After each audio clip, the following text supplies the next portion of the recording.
اس در سے کبھی جاتا نہیں، تو سقی ہے بندہ پرور ہے،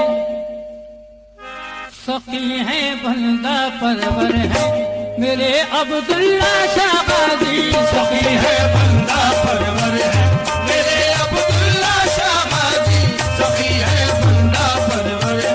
میرے عبداللہ شاہ غازی، سقی ہے بندہ پرور ہے میرے عبداللہ شاہ غازی، سقی ہے بندہ پرور ہے میرے عبداللہ شاہ غازی، سقی ہے بندہ پرور ہے میرے عبداللہ شاہ غازی، سقی ہے بندہ۔ میں ہوں مسافر پاکستانی مختار احمد بھائی جی، اور اس وقت میں موجود ہوں سندھ میں تبلیغ و اشاعت اسلام کی غرض سے وارد ہونے والے پہلے سادات بزرگ حضرت عبداللہ شاہ غازی کے مزار مبارک پر، جو کہ 14 مارچ سے لاک ڈاؤن کے سبب مسلسل ویرانی کا شکار ہے، جبکہ کل یعنی کہ 11 اگست کو ان کا 1290واں عرس منایا جا رہا ہے، لیکن اب تک حکومت سندھ مزار کھولنے کا کوئی فیصلہ نہیں کر سکی۔ اس وقت جب ملک بھر سمیت سندھ میں سینما گھر، بیوٹی پارلر، جم، تفریح گاہیں، بزنس سینٹر، کاروباری مراکز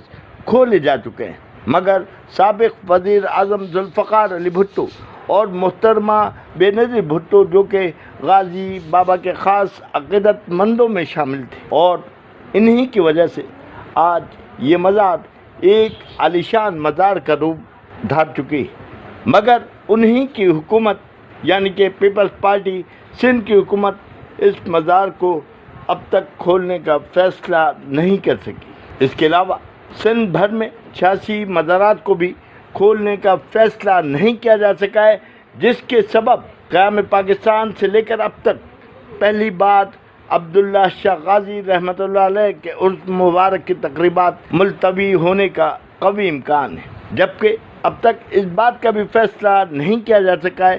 کہ آیا کہ گورنر سندھ 10 اگست کی رات 1:30 بجے مزار مبارک کو غسل دے سکیں گے یا نہیں۔